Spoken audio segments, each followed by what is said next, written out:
Peace, y'all. Welcome to the Edible Activist Podcast. I am your host and favorite edible activist, Melissa L. Jones. On this Good Monday, I welcome you all. I'm always excited for another show, another episode that you get to spend here with me on YouTube Live. Just a couple reminders as folks are filling into the chat, joining us. I broadcast live every other Monday here on YouTube at 7:30 p.m. Eastern Standard Time. So mark your calendars, subscribe to our YouTube channel at Food Talks in Color.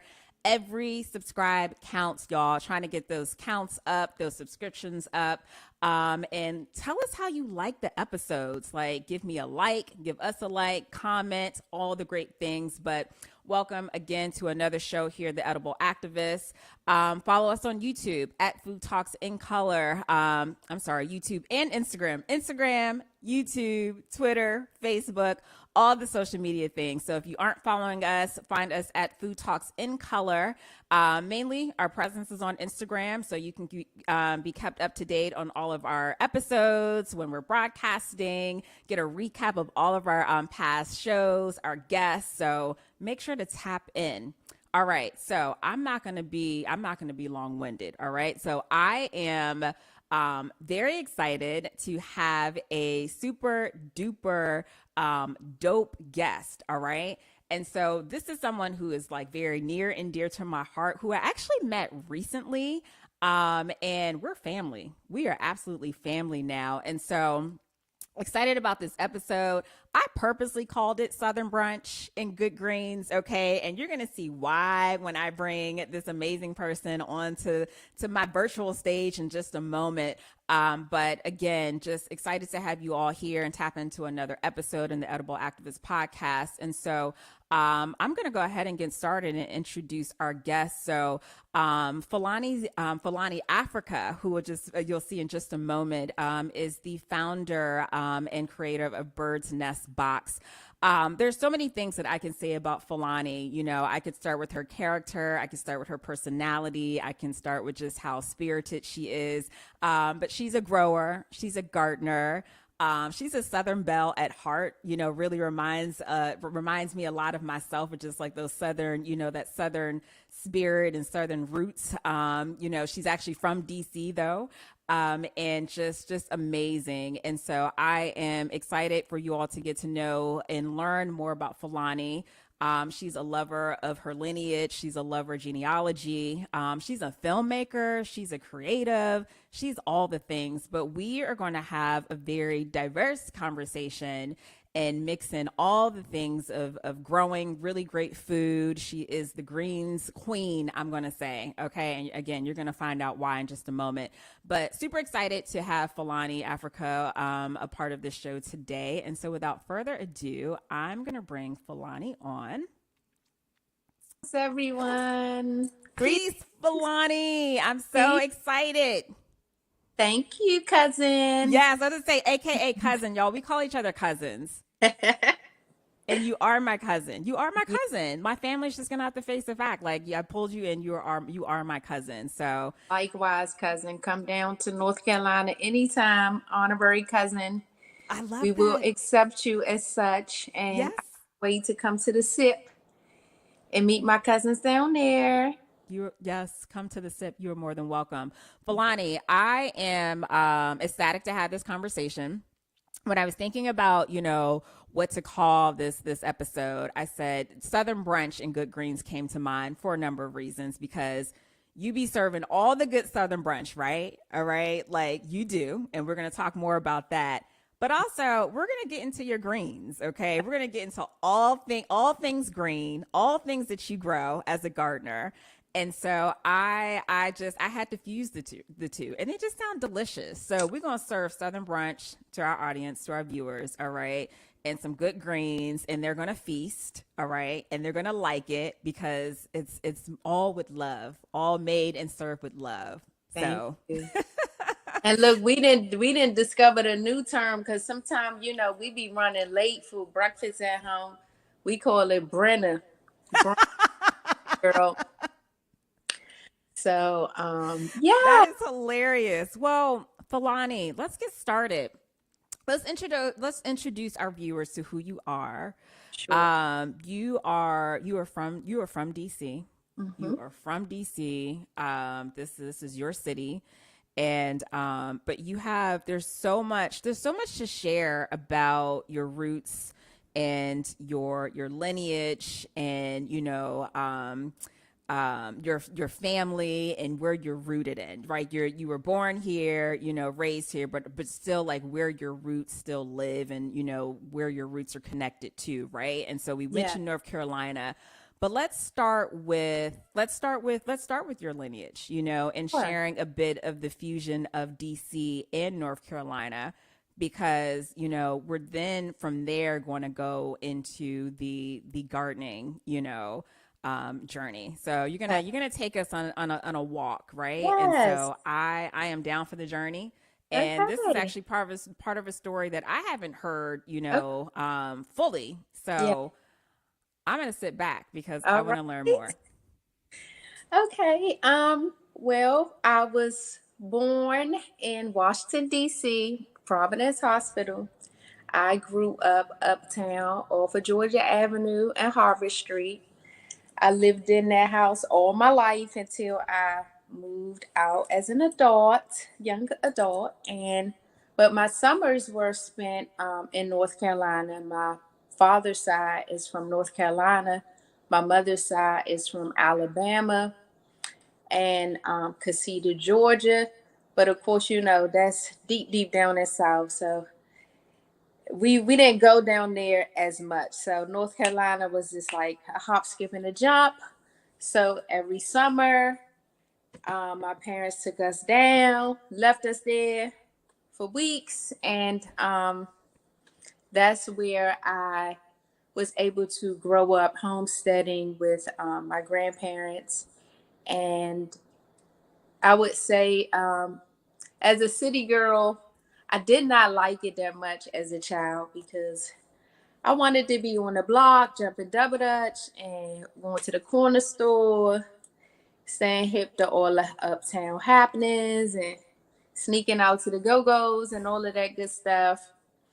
Um, but as I started to become an adult, I really appreciated those slow southern summers where we were able to just grow up in the family village and go from house to house and play outside all day without having to worry about, like the crazy things that would happen in the city. And so therefore, I I went to DC public schools. I graduated from Dunbar. I was very much a street girl. I love running the streets. And like I said, going to go-go's with my friends and going from block to block on feet and community to community, neighborhood to neighborhood. And so I went to my father when he came up here. His uncle brought him up to DC for a better life than the country. And he worked at Howard so that we could all go to school free. So I went to Howard. Um, it was cool. It was kind of like a culture shock because the university was in my neighborhood, and it was a bunch of uppity black folks and stuff like that. But I went through the 4 years because of the sacrifice my father made, and my mom ended up working there too. So I studied political science. I thought I wanted to be a lawyer because I like to debate and argue, but I'm really an artist at heart. So I left with my bachelor's, and I started traveling, and I always kind of kept a camera with me. So I became a filmmaker, really just documenting my travels and stuff to bring it back home and show my family who couldn't travel. I I started also documenting elders in my family, and I hadn't realized that this was something that my father did. He had he started telling stories about our family to people when he moved to DC, and he met this, and this filmmaker was kind of fascinated, a Howard student, and he traveled with my father to North Carolina, and I digitized that footage. So I have footage of my great grandpa on his deathbed, and my father would also go throughout his family village and interview, not everything on camera, that was the only thing we have on camera, but he would always interview the elders. So I was basically, I didn't realize again until kind of recently that I took the documenting up from my father. And so yeah, that's Isn't how that kind something to reflect back on? of, Like picking up on, okay, like who was the griot in the family? You know, who was the storyteller in the family? Who was the I don't know, who was the everybody was gardening growing yeah, back then, so it was like yeah, everybody. But I do want, thank you for sharing that. First of all, I just have to point out, y'all, like Filani's like background is stunning. The hues, the orange, like this whole scene she's giving, it's thank giving. All right. you. Like it is giving. All right. So I just need to shout that out. But oh my gosh, like the story of you spending summers in North Carolina, the stories are so familiar, right? And so familiar in that when I'm having, dialogue with other, folks or peers my age, it's the same story in that, listen, I had to go to grandma's house in the summertime. They made us tend to the farm, tend to this, Mhm. and we didn't want any parts of it whatsoever. And then you're brought up, you're matured and you're of age and you look back and you're like, oh my goodness. So, looking back at the times that you spent in North Carolina, I'm sure and going to assume that it offered some grounding, that in between time of like being in the country and then spending time and then being in the city, which obviously two totally different geographics, right? Um, but I think just looking back at that, like what else did you or still do you pull from those moments of being in the South during the summers, and how that's reflected in your work as a creative, your work as a grower, Yeah, as a filmmaker, because I mean it's so much to pull from. yeah. I would say I pull a lot of kinship and love and talks in the kitchen and the food and the dishes and the recipes, and like the hot water cornbread and stuff like that, the corn pudding, all of that good old country stuff. And I come from my father's mom and dad come from the same county, and they're really big families. And then I have and then my step grandpa's side too. So it was like I was able to have three families, sets of families. And then of course those sides get extended, as well. So um Franklin County is not so big, and the town we're from is not big at all. I think it's like 900 people there, probably 600 of them are family. So I pull a lot of unconditional love, community, uh, talks. My family is so close. They talk about everything. Even sometimes I would go back down like, oh my gosh, you told your mother that, or you sat at the table and told them that. But they are all really, really connected, very, I would say, communal oriented. Is very much like how things are in Africa.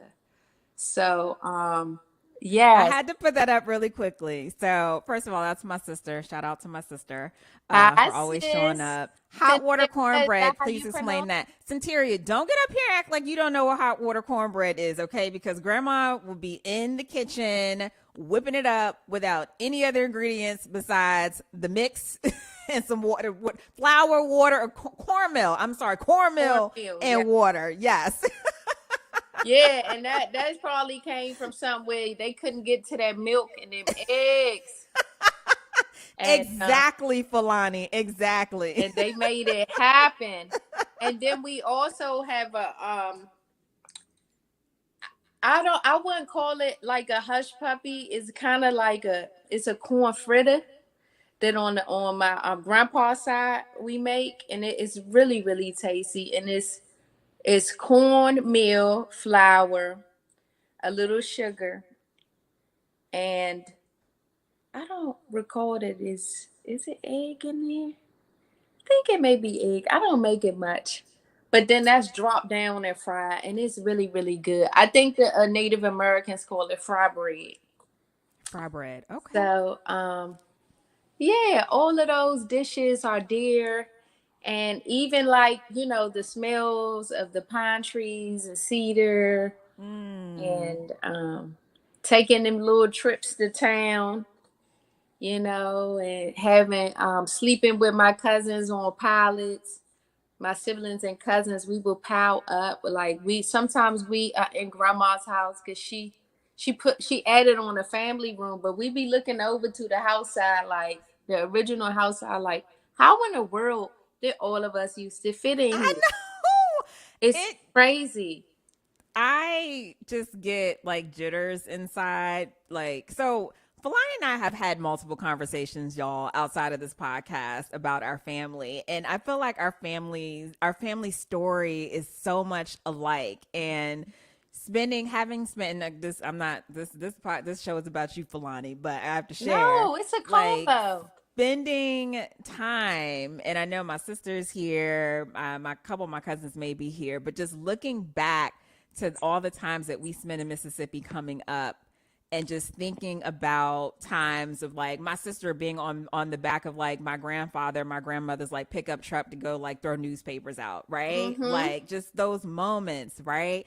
Like us just like the sap on like the back of on the tree that you just remember getting your hands all sticky and everything on the back of it. Like it's those moments that, even as like a filmmaker, right? And a Yeah. griot and a filmmaker, just looking back, I feel like there's just some moments that you just can't even.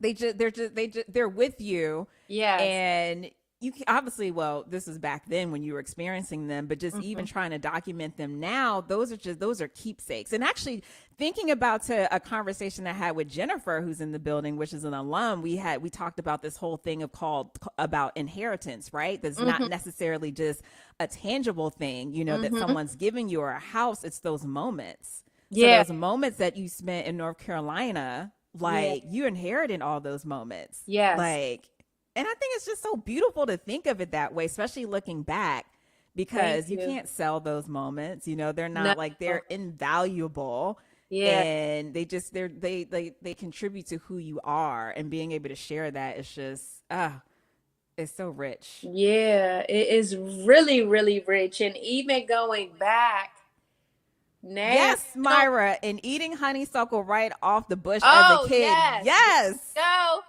Yes, indeed. There we go. That's it right there. Yes. Going right and sucking them honeysuckles. Oh my gosh.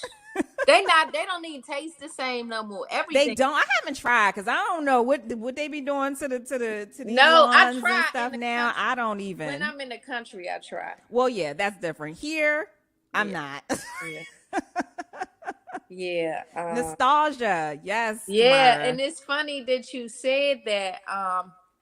T- Smith, Tamara, you call her Tamara. Myra. Tamara, it's funny that you said that because I took a recent trip down there and I went to my great grandfather's home place in Oxford, and I was walking with a cousin that I had just met that day. Um, I went to get a copy of her mom's book. Her mom wrote a book on how do I put this thing? Yeah, we On, can see it. The on, history of hold on. I'm tripping because I'm looking. There you go. Her mom wrote a book on our family. And wow. so I wanted to get a copy of it. And I was like, "Oh, here goes some honeysuckles." And I took it off and sucked it. And she said, "I haven't ate one of them in forever." And she lives right down there. So I think, but she just moved back. She was living in Raleigh. But I think sometimes when you move away and you get away from, those country things such as picking honeysuckles or going to pick a hard ass good apple off the tree, right off the tree. Them apples used to be good, Mm, hard mm, and mm, sweet. mm, mm. Nice tough skin, not all of this stuff that you see now. But I think we get away from it, and when I did it, it was so nostalgic. It just took me back, to a time, which brings me to a term that I just learned during the passing of one of my mentors. She was a photographer who photographed a lot of farmers and a lot of people like Fannie Lou Hamer, a lot of folks during the civil rights era. Her name was Dr. Doris Derby. And I went to her online obituary thing, and this guy had commented and said, "I'm gonna miss our conversations on nostalgic farming." And I was like, "What is that? Nostalgia farming?" And so I looked into it. It's not a lot of stuff out there, but it's about really using practices, that were there, back in the day, and just I I still don't understand it much, but what I put my own twist to it is like having those memories of farming in your head, while you're farming and planting those similar crops and things like that, because our parents got away from farming, and I can understand why it was a lot of trauma related to it.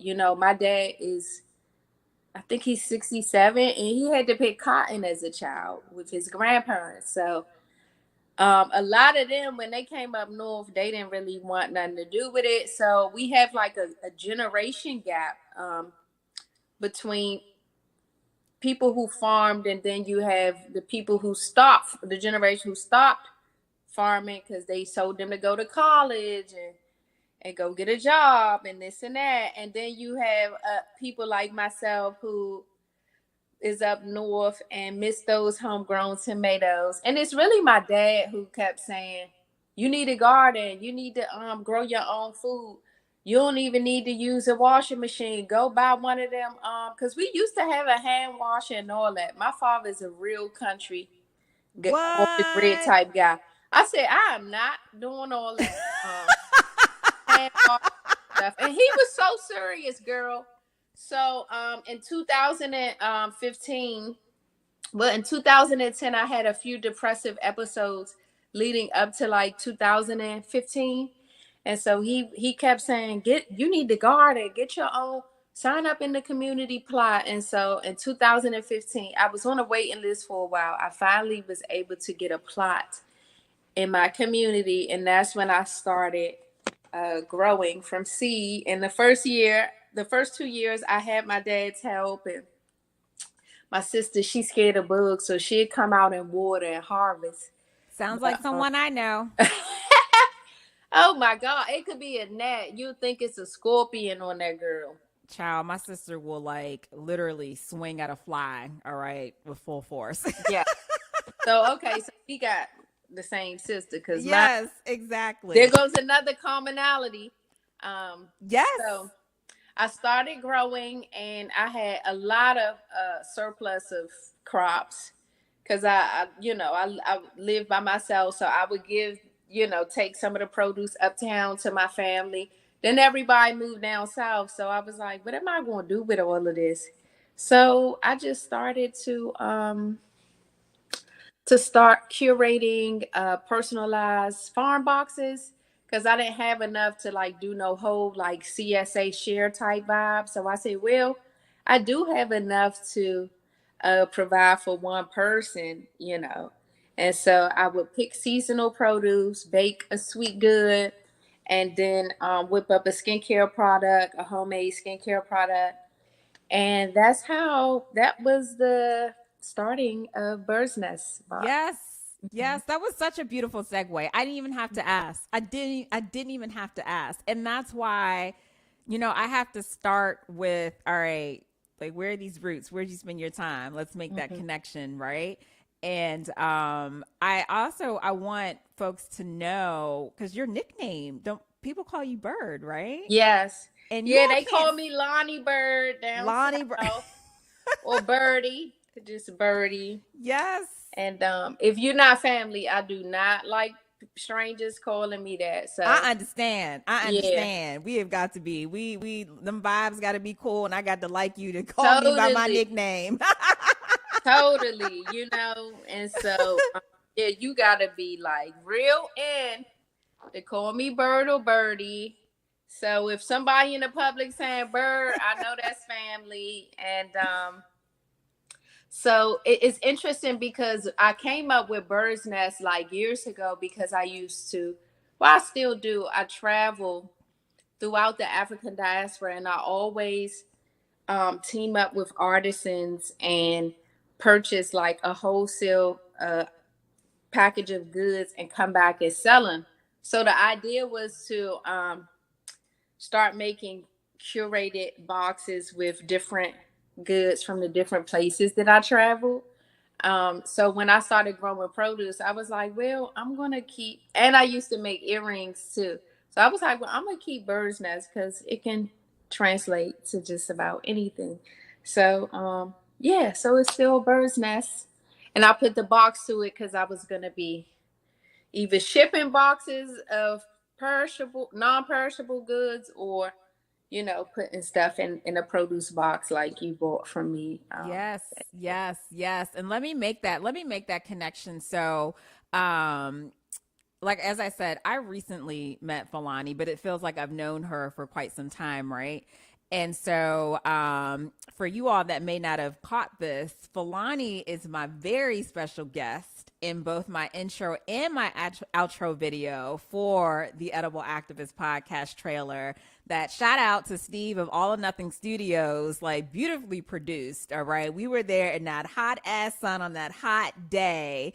And Falani, just again, her spirit. Actually, and I met her prior to that. So shout out to Chrissy of Charismatic Creations who put Yeah. together a wonderful dinner where I met Falani and then I connected with Falani again, where Falani is actually a resident farmer and grower at New Brooklyn Farms in Mount Rainier. And so they allowed me to come into the space, share space with them. And Falani just so happened she was a part of it. And I'm so glad everything is divine because we didn't plan it that way. We did not plan it that way, and the production turned out beautiful. The synergy was amazing, and so the beautiful part about that day was we were actually picking greens. So, Falani grows like the most amazing greens, lettuce, spinach, like all the good things that our body needs, okay, that our gut needs.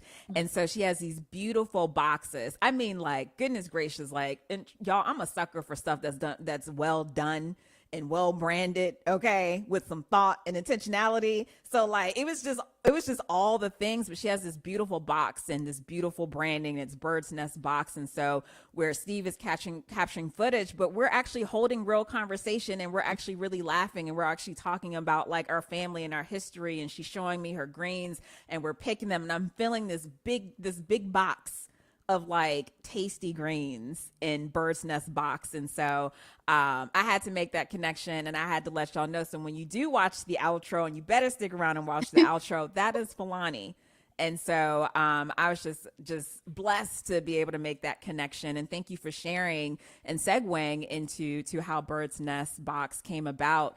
Because I love, first, again, I just love the branding. I love the whole concept, but it's not, not even just a concept. It's like this is part of who you are, right? This is just something else that was birthed out of, your, what what your Yeah. family knew, Yeah. and being in North Carolina, and being, being down south, and having your dad help you,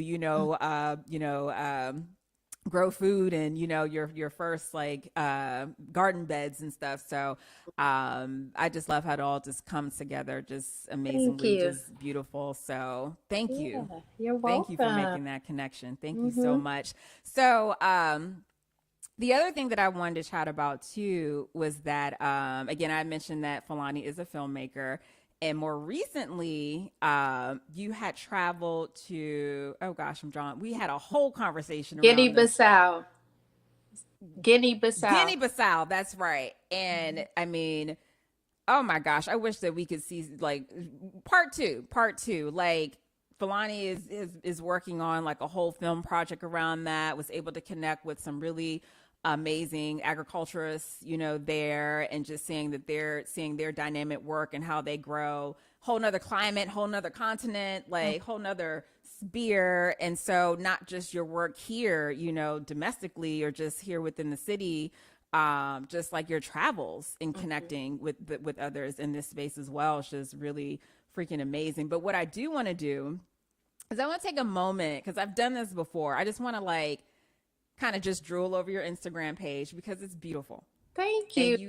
you share so much of yourself and your family, Falani. You really do. Thank you, Melissa. And I just want folks to be able to see it. So y'all give me a moment. I'm gonna get it right this time, I promise.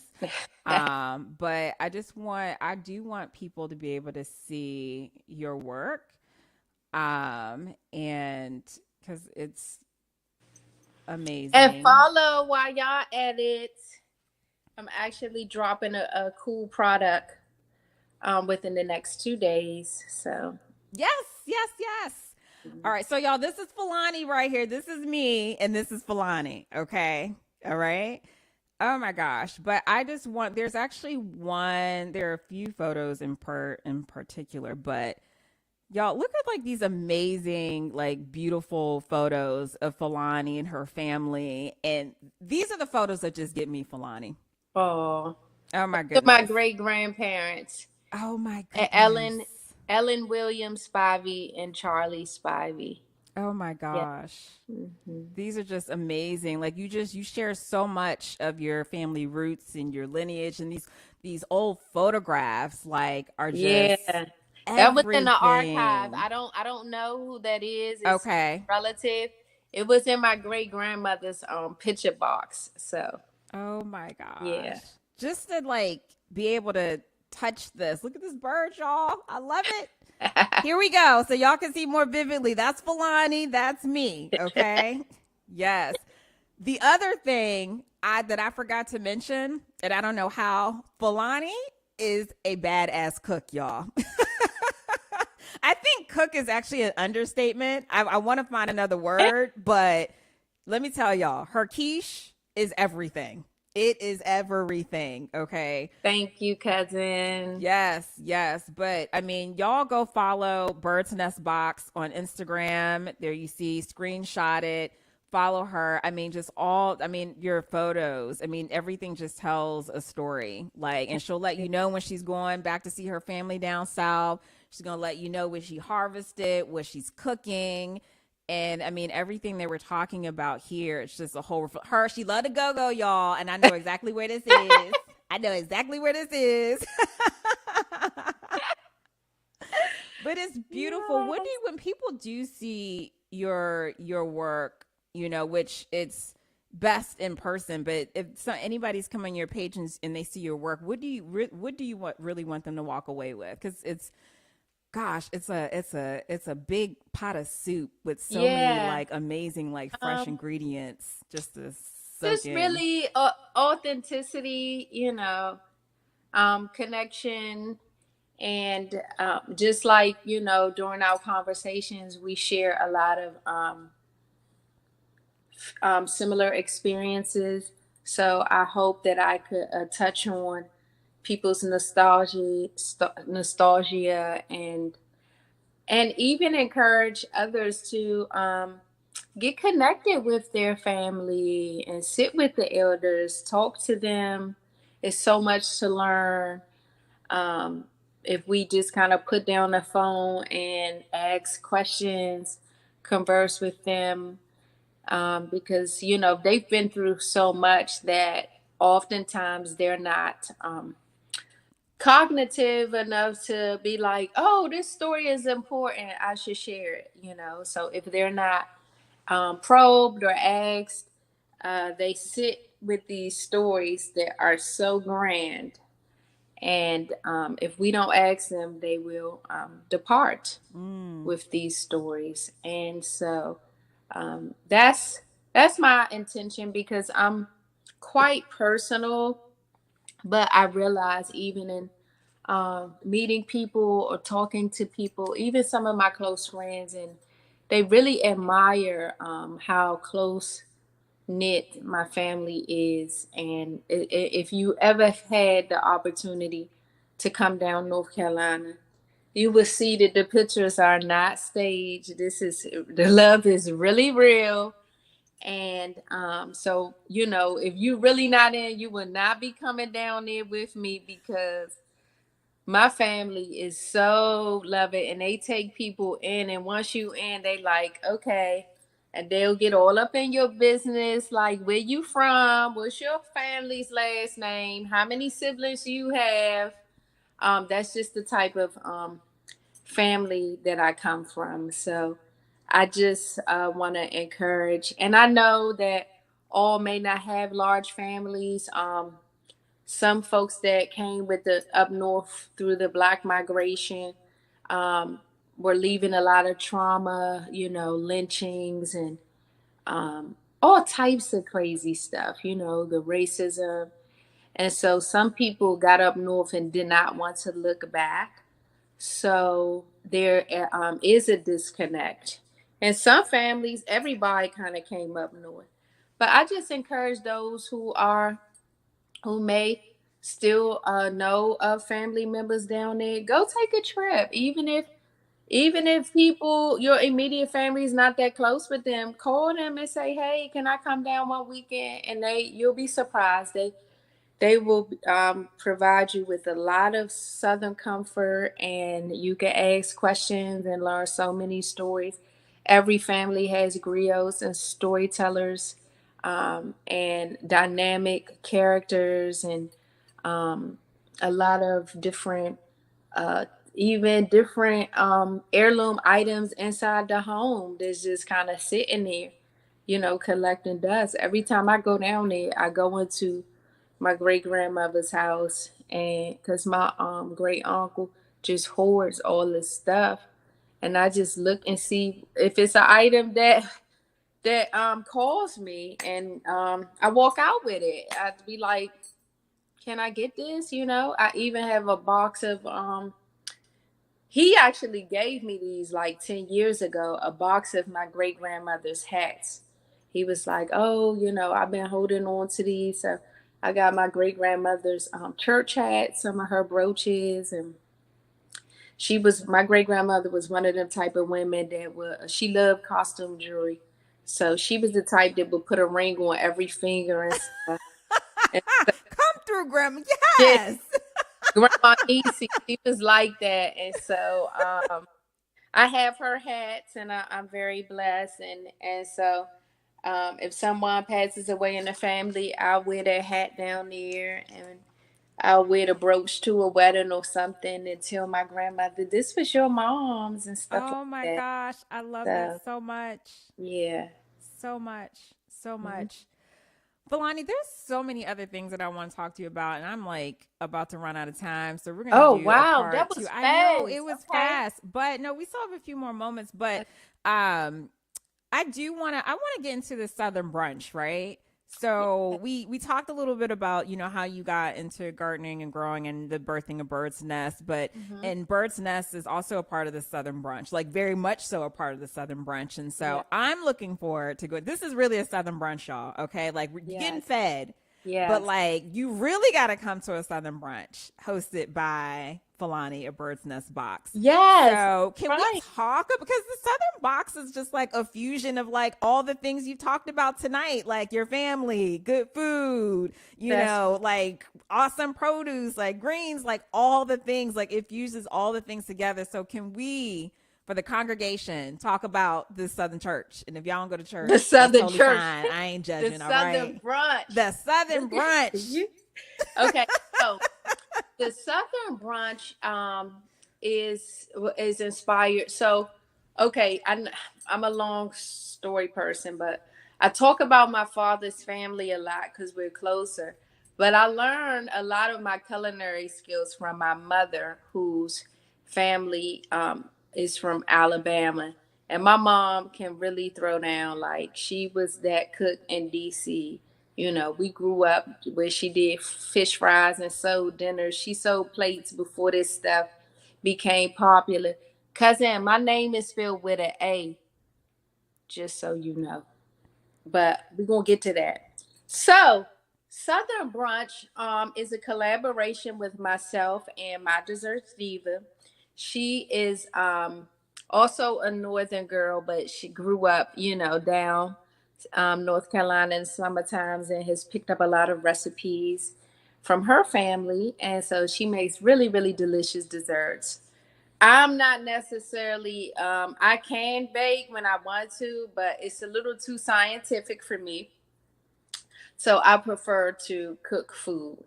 So she has this thing called the Supper Club. And so we would brainstorm and talk about what type of event we can do together. And I said, well, let's do a Southern brunch. And so it's a series of brunches. I had to postpone July's due to my grandfather's passing. And so we're going to just pick back up in September because August is already here and I have a lot going on, so much to catch up on.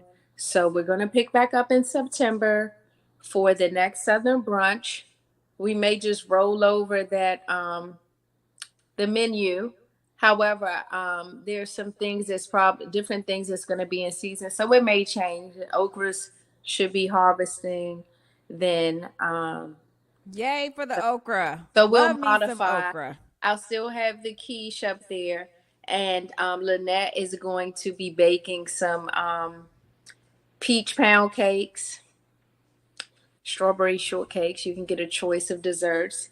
The ticket also comes with 2 cocktails or virgin cocktails if you don't drink.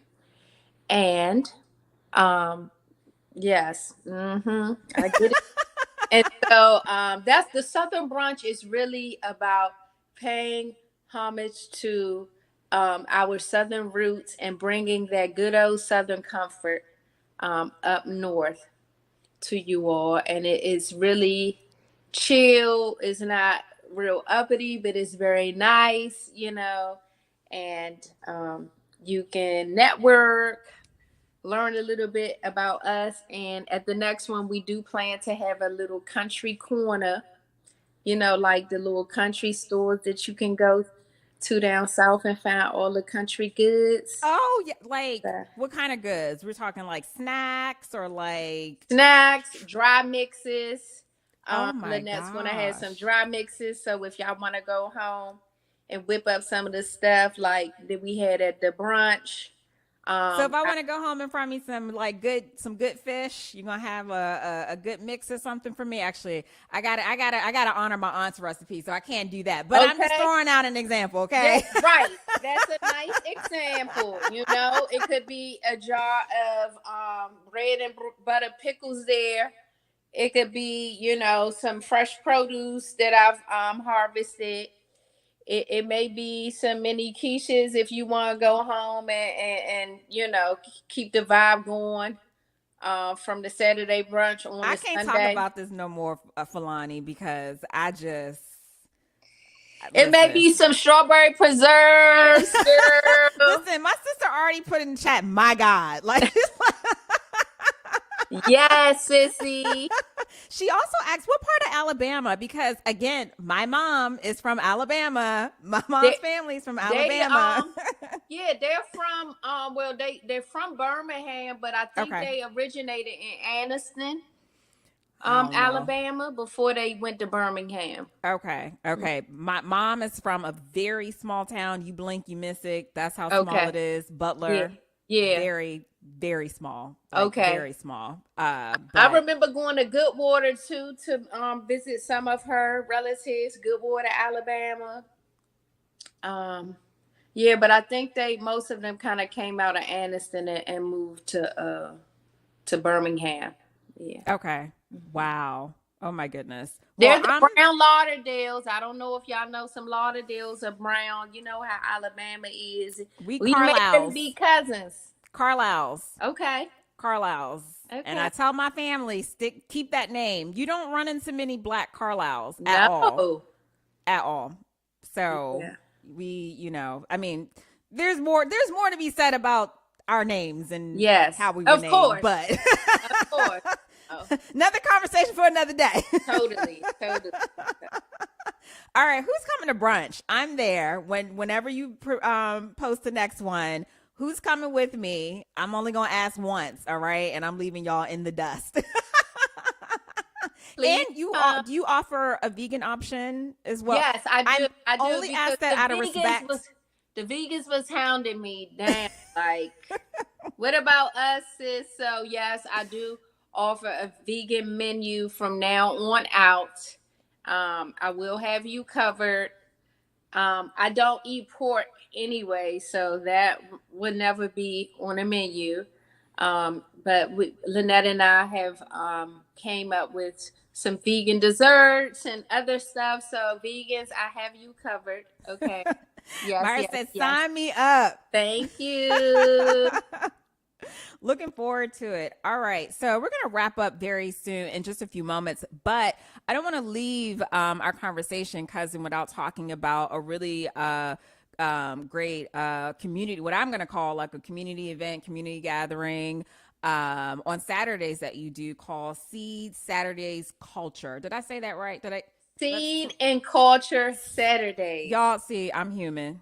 I'm yes, human. and no worries. Okay. It's kind of like a tongue twister. It is a tongue twister. But let's get into this seed.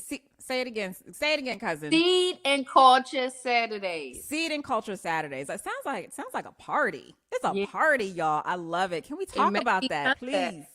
So, Seed and Culture Saturdays is a series of. It's going to be going on for 3 years. This is the first year.